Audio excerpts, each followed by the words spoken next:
Yo yo les complotistes, bon ben aujourd'hui je voulais vous faire une vidéo sur certains sujets qui sont sortis hier en presse française et à lesquels il parlait sur les blocages des gaz de la Russie à la Roumanie et à la Bulgarie. Du coup, il y a pas mal d'éléments qui sautent pas au jeu, mais si on gratte un tout petit peu, on commence à se rendre compte de la situation réelle. Bon, et, c'est vrai qu'entre la Russie et l'Union européenne, ils avaient fait un lavage un peu de la situation, lavage des mains, visage, pour essayer de maquiller un peu la situation, dans laquelle la Russie disait qu'il fallait payer dans la monnaie locale, dans les roubles, et l'Europe disait non, les pays d'Europe disaient non, nous on a signé un contrat en euro-dollar, du coup on va continuer à payer en euros et dollars. Bon. Ils se sont arrangés pour créer ce qui sont appelés les comptes spécial cas. C'est une compte qui est créée dans la banque des Gazprom, qui s'appelle Gazprom Bank, tout simplement. Et cette compte, elle switch automatiquement l'argent payé en monnaie étrangère à une monnaie locale russe, rouble.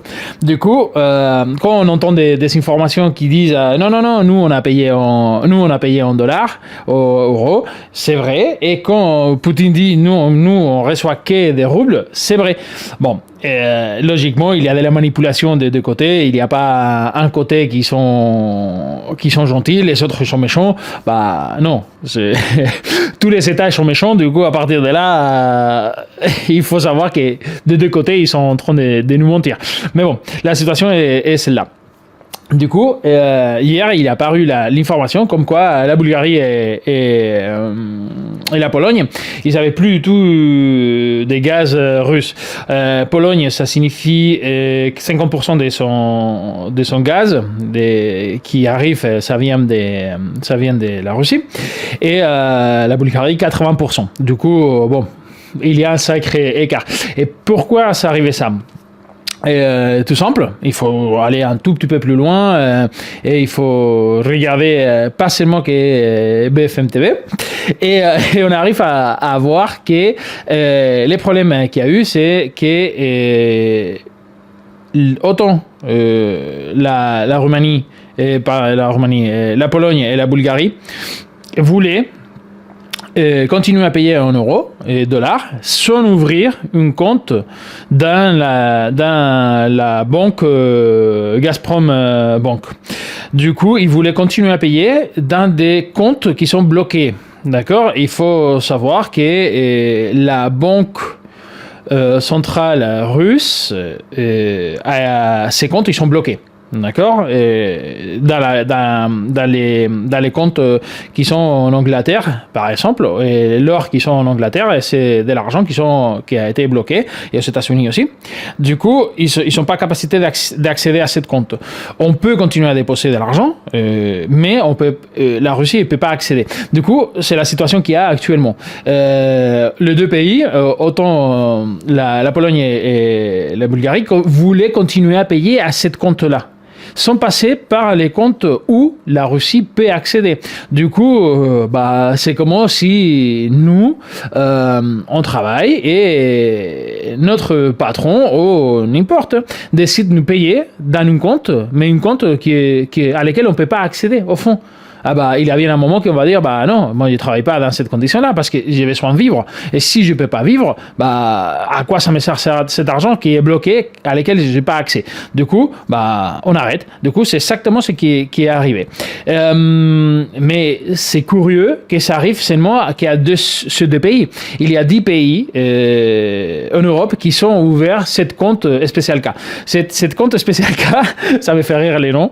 Et voilà, parce que c'est spécial cas pour les transits, quoi. Et du coup, voilà, ça laisse passer l'argent. Je sais pas si c'est un tous d'humeur, je sais pas, j'arrive pas à savoir, mais voilà, c'est assez rigolo comme nom. Et comme les céréales de Kellogg's. Bon. Et du coup, c'est obligatoire créer cette compte seulement qu'aux pays qui sont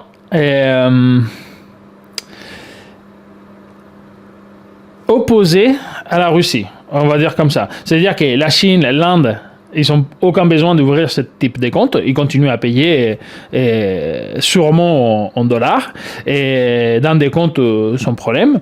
Mais on va dire que les pays confrontés à la Russie, les pays surtout européens, occidentaux, on va les dire comme ça, ils sont obligés d'ouvrir cette compte.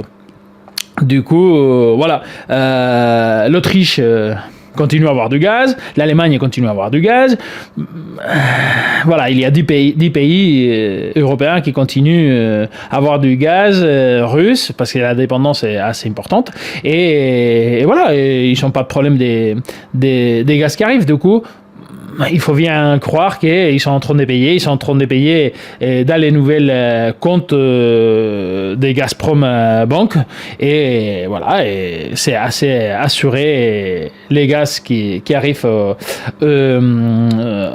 Allemagne ou en Autriche, l'Allemagne c'est un pourcentage haut, mais l'Autriche c'est 80% aussi de l'énergie qui procède de la Russie.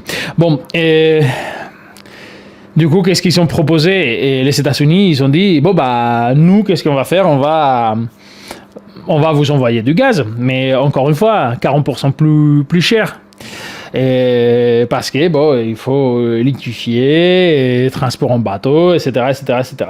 Du coup, quelque chose qui était vachement curieux, que je vais laisser l'info ici, c'est que Total Energy a décidé que c'est fini toute utilisation des gaz et des hydrocarbures russes, parce que logiquement c'est des tyrans, c'est une dictature, mais par contre ils vont utilisé, et ils ont pris un bateau avec 1 million de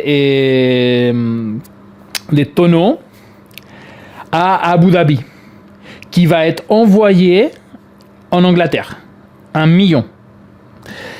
Et nous, on sait, parce que logiquement, on est des gens qui informaient qu'Abu Dhabi, c'est une démocratie. Pas comme en Russie. En Russie, c'est une dictature où ils ont voté quelqu'un, mais Abu Dhabi, c'est vraiment, mais voilà, on sait que c'est une démocratie autoritaire, mais démocratie, non? Ils sont votés, non? Bon, je sais pas, parce que les Émirats Arabes Unis, voilà, ils respectent les droits de l'homme, ils respectent la femme, ils respectent l'écologie, ils respectent, je sais pas, les animaux, ils les font des bisous, ils sont super tolérants avec les homosexuels, les transgenres et tout. Du coup, voilà, pourquoi pas Total investir là-bas? On va pas faire gagner de l'argent à des Russes méchants et appartenant à l'Europe, d'accord, parce que la Russie ça fait partie de l'Europe, pas économiquement, pas etc. Mais localisé, c'est localisé en Europe. Et ainsi un peu cette transition entre l'Europe et l'Asie, mais voilà, mais c'est l'Europe. Mais par contre, on va les faire gagner aux Émirats arabes, que voilà, c'est des frères. Du coup, voilà. Quelque chose qui s'est passé aussi, qu'il y a Zelensky qui a passé des coups de fil hier, et c'est les infos qu'on peut voir sur des journaux américains, appelé à Joe Biden en train de dire, écoute, ça serait bien que les seuls gaz et hydrocarbures qui peut consommer l'Europe soient ceux qui passent par Ukraine. Et du coup, ça veut dire qu'il veut reprendre sa commission. Il faut savoir qu'il y a la plupart des gazoducs et des oléoducs passent par Ukraine. On a les Nord Stream 1 qui fonctionnent et les Nord Stream 2 qui fonctionnent pas parce que Joe Biden a décidé que ça devrait pas fonctionner. Du coup, et l'Europe, c'est sous mandat des Américains. Ils ont décidé que ça ne devrait pas fonctionner. Mais Nord Stream 1, ça fonctionne. Et ça plaît pas à Zelensky forcément, parce que logiquement, il n'a pas un contrôle sur ce qui passe. Du coup, il veut prendre sa commission. Et si vraiment les Russes voulaient étrangler à toute la population économiquement, socialement, à toute la population ukrainienne, ça aurait été simple, ils auraient coupé complètement les passages du gaz et voilà, et ça aura fini tout comme ça. Il n'y aura pas eu des royalties ni des canons au passage et ils n'auront pas des sources économiques. Mais par contre, voilà, et ils ne sont pas faits, du coup, ils continuent à toucher des pourcentages par rapport au gaz qui passe et des hydrocarbures qui passent, mais Zelensky veut que les 100% passent par là. Bon, c'est pas mal des questions à se poser parce que économiquement, comment ça joue pour l'Europe.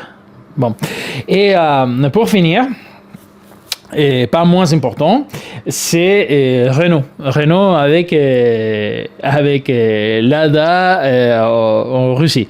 On a Macron en train de dire déconnexion totale de la Russie, mais par contre, il faut que Renault continue à produire parce que ça fait un gros pourcentage de la production avec l'ADA. Du coup, ça c'est vraiment étonnant. Et non, c'est pas vraiment étonnant. Macron, il respire et il ment. Je pense que quand il est né, il a dit que c'était une fille, et même pas ça, il est capable d'être honnête, quoi. Et c'est un menteur professionnel, du coup. Voilà. Qu'est-ce qu'on peut s'attendre d'un président comme ça? Du coup, voilà les dernières news d'hier, assez intéressant, et qui nous présentent que les méchants, c'est très méchant, mais que les gentils, ils sont pas moins méchants que les méchants. Hein. Du coup, voilà. Merci, et à bientôt les complotistes.